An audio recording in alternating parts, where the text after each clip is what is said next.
Leadership Podcast, a conversation designed to help leaders go further faster. On today's podcast, we'll conclude a two-part conversation on only doing what only you can do. Andy, as we begin today, I'll just say that if anyone missed last month's conversation, you should go back and hear the whole thing. It really sets up today, but why don't you give us a short recap of what it means to only do what only you can do?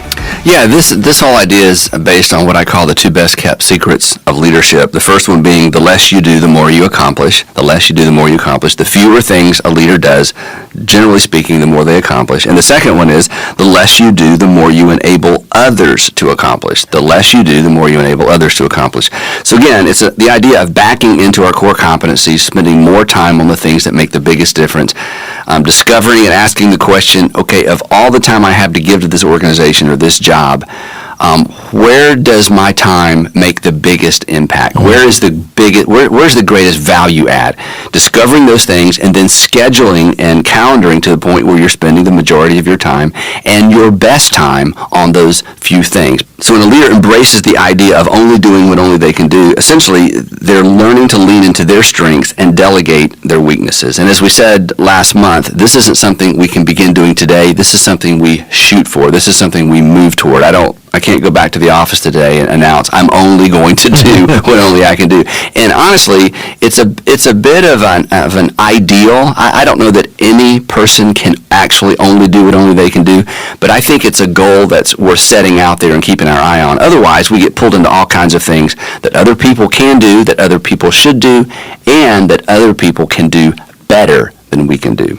Andy, last month we talked about why many leaders find this hard to do. This month, let's answer the question, what are the benefits? Well, there are two. One's personal and one's corporate. On the personal side, we find it much easier to establish and maintain, which is the key, to establish and maintain a sustainable pace. We all have a pace. Hopefully it's sustainable. But when you're doing things that are energizing, you go home energized. When you spend a lot of time in things that are draining, you're drained. And so working outside our sweet spot is exhausting. So as a leader is able to schedule themselves to the place and prioritize to the place where they're doing the things that are, again, add value, the most value to the organization, but at the same time that line up or in sync with what they're made to do, created to do, gifted to do, it's more energizing. So consequently, personally, it's much, much, much easier to create a sustainable pace. On the corporate side, the real win is you end up with an organization that reflects your strengths but not your weaknesses. And last month we talked about the myth that a great leader is great at everything. And the reason we think they're great at everything is because their organization is great. And we think that somehow a great organization or a well-balanced organization somehow reflects the personality or the giftedness of a leader. That's not the case at all. When a leader focuses on what they are good at and allows great people to do the things that they're good at, you have a well-rounded organization, even if you don't have a well-rounded leader. So on the corporate side, when you play to your strengths and delegate your weaknesses, the entire organization becomes more competent. Andy, do you want to give us an example from our organization? Yeah, the example that always comes to mind is our reputation in our communities is that we do great events. I mean, we put on events, and people who don't even attend any of our churches will come to our events. We do great events. I am never involved in event planning. In fact, they lock the door and turn off the lights if they think I'm going to show up at a planning meeting for an event. Now, that's not 100% true, but I know my value add when it comes to event planning. My value add is content. But if it is an event that is not primarily about content, I should stay away. So, if our organization does not reflect one of my weaknesses, which is I'm a terrible planner. But you don't show up at anything we do and feel like, wow, they need to find somebody who knows how to put something together and plan something. And this is true in every organization. So when a leader, again, it's not intuitive. When a leader focuses on their strengths, delegates their weaknesses are not reflected in the organization. And that's why this is so very important. There's not just a personal takeaway, but this impacts an entire corporation or even a department or a division. So there are two benefits. One is personal, a sustainable pace, and one is corporate. The organization will not reflect the weaknesses of the leader. Andy, as clear as the organizational benefits are, I've heard you warn leaders. They're not automatic. You have to be willing to develop other leaders. Absolutely, and a lot of leaders just won't take the time to develop other leaders. We've talked a lot about that on this podcast, and oftentimes the reason we don't is because of that old adage, if you want it done right, do it yourself. And again, in every organization, especially a startup, the leader has to do everything. They're setting the pace. This is how we do it here. This is what I mean by excellence. But again, along the way, the leader needs to step out of some of those roles, move out of some of those boxes if the organization is going to thrive. Because while it's easier and less time-consuming to do things yourself than it is to train other people, ultimately you undermine the strength of the organization. Lane, as you know, at the end of the day, leadership really isn't even about getting things done right. Leadership is about getting things done through other people. So again, we have to set a standard, but at some point we have to hand things off to the people around us. And the other thing is, great leaders work through other leaders who work through others. I mean, that's even better leadership, as I'm, again, handing things off to people who hand things off to people. Leadership really is about multiplying our efforts through the efforts of other people. Andy, as you know, I have the opportunity to coach leaders in our network all across the country, and I see time and time again people violate this principle that when they have to have their hands on everything, they become the lid to growth in their organization. There is a relational leader who has to touch everything, and then there's an organizational leader who's embraced this idea of leading others through others.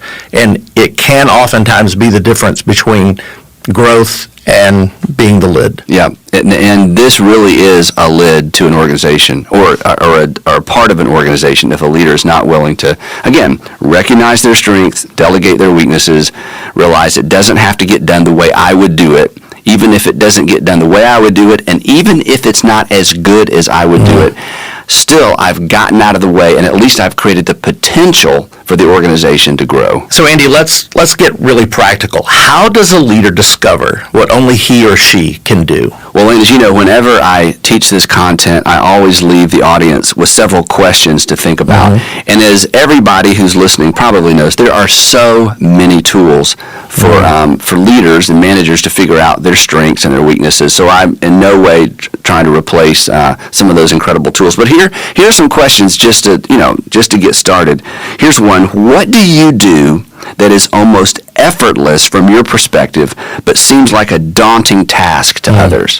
What comes so natural? It's like effortless. It takes you virtually no time, and you've heard over and over, I just don't know how you do that. How do you do that? You make that look so easy. That's an area that's clearly a strength for you. And it's interesting. Sometimes we miss those things because there are certain things that are so intuitive to us, we probably couldn't teach anybody else how to do it. It's just intuitive.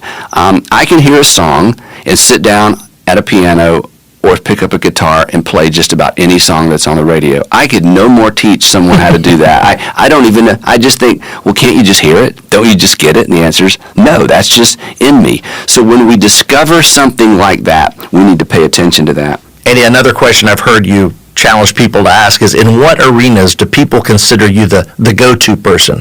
Yeah, this is super important, and one way to discover that is to pay attention to the meetings that we get pulled into. From time to time, we're all asked to sit in on a meeting in a different department, a different division, to talk about something we don't consider ourselves an expert in, but hey, yeah, I'll be happy to do that. And we never stop to ask, why did they invite me? In fact, sometimes we walk in and say, I don't know why I'm here. Well, you need to know why you're there, because somebody thought you're going to add value to this discussion. And discovering why helps us uncover, specific strengths. And then there's this. A third question is, what facets of your job energize you? The more time I can spend on this, the better. Fourth question is, what do you wish you could stop doing? And then in addition to the specifics of a job description, there's this question. What organizational environments, or what in your organization are you drawn to? And at the same time, what within the organization or in organizational environments or task or responsibilities within the organization, what do you find yourself avoiding? What do you look at and say, wow, I would never want to be involved in that? At the same time, I wish I was invited into that meeting, or I wish I could be involved in that conversation. Just paying attention to those things. And these aren't things we can necessarily act on now, but being aware of those things, I think, gives us a clue as to what we're wired to do, what we were created to do. Andy, I've heard you tell young leaders that once you've identified these things, there's one more step you can take. Yes, and this is a bit of a time-consuming exercise, but the people I've talked to who have actually done this have found it very, very energizing. And that is to sit down and to develop the ideal job description. And if you really want to do something fun, do two. Sit down and write out the ideal job description within your current organization, and then step back and write the ideal job description for any organization. In other words, if you could just write the script, what do you wish you could do within your current job or your current company or organization, and then stepping back and saying, hey, one day, someday, if I could do anything, and again, it doesn't have to be industry specific. This is more in terms of leaning into strengths and trying to stay away from weaknesses. The advantage of doing the first exercise, of thinking in terms of if I could write an ideal job description for my current job, the advantage of that is it's going to bring extraordinary clarity, and chances are somewhere along the way within your current context, you may have an opportunity to talk about that with a manager or supervisor or somebody else in the company. You know, oftentimes in skip level meetings, these things come out where, someone who's not normally meeting with, somebody further down in the organization, they've just met them, they just learned the name, tell me what you do, and then it slips out. They say, well, what would you like to do? Well, if you don't have a great answer for what would you like to do, you may have missed a golden opportunity. Right. But if you've given some thought to that, and again, as a boss and as an employer, when I meet an employee or talk to somebody who's new in our organization or maybe who's been with our organization a long time, and they begin to, in a subtle but powerful way, vision cast for how they could add more value to our organization, I'm telling you, that always gets our attention. In fact, I'll give you a recent illustration. One of the things that we've talked about on here a lot is that after someone works for us for 3 months or a year, we send them a list of questions to answer about our organization. This is their opportunity to evaluate us. This isn't us evaluating them. So I get a lot of these. So yesterday, I read through 6. And 2 of these were from employees who have been here a year. They're in different parts of the city. They don't work together, but they made 2 almost identical comments about something that we're doing. And I think they are onto something. I think they have a really good idea. So I'm meeting with them next week. Now these are 2 guys that I do not work with, on a regular basis. But I think they have a really good idea. Well, if I didn't know what they were thinking, and if they didn't have the opportunity, to put that out there somewhere, I would miss it. But as a leader, my antenna went up. I'm like, I want to know more about that. Right. So they know we're going to get together. They know we're going to meet. I've told them why. I had to first say, you're not in trouble. That's always the first thing, right? You're not in trouble. I was intrigued by something you put on your 1-year evaluation, and this could lead to them having an opportunity to do more of what they are wired to do and less of maybe some things they don't want to do. So the point being, the more prepared we are for those chance conversations, the greater the potential that we might actually get the opportunity to do more of what we're wired to do and less of what we're not. Well, Andy, as we wrap up today's conversation, do you have any final thoughts? Yes, I do, and this will come as a surprise. This whole idea of only doing what only you can do, do not try this at home. At home, you do everything. At home, you don't say to your wife or your husband, you don't say, I'm not really an affectionate person, so you're going to have to go get affection somewhere else. You don't do this, okay? At home, we take out the trash. We are all things to all people at home, so please don't try this at home. This is for a corporate environment only.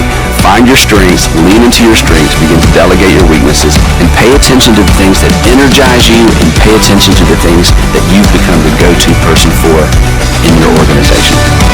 Andy, thanks so much for today, and to all of our listeners, we want to thank you for joining us. Don't forget to check out the Andy Stanley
Chẳng thể quên khi cơn mưa đêm lại về. Em nơi quên lời thề và ta như đông chìm sâu, không còn mới em anh nhận màu. Em chỉ cần mơ bye bye. Chỉ còn là những cơn mưa vô giá cho bên mơ em không mơ anh. Anh một đêm mơ chỉ cần bên em không được còn nhớ và chỉ có em không còn nhớ và người ta bên nhau như ngã tớ. Muốn nhớ về say em chỉ có mấy em ở đây và anh như muốn chết đi nhưng không muốn em mơ mày. Tình yêu làm cho ta đau đầu không em như mà mơ mộng.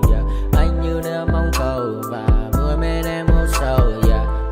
Chắc có mà mai em mơ chỉ có bên em nhưng là khó mơ. Em vẫn đang dài em muốn bên ai anh không mong gì hơn, chỉ mong em sẽ ở đây ôm anh thật gần. Anh chỉ mong đôi ta được có nhau mà đừng em đâu anh có em. Một đêm bên anh có em ta sẽ trao nhau môi hôn thật sâu ôm anh.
I got nightmares in my head, I fear that the thoughts build up until I can't hear, that my mind fills up into a creature, and it haunts me somewhere much deeper.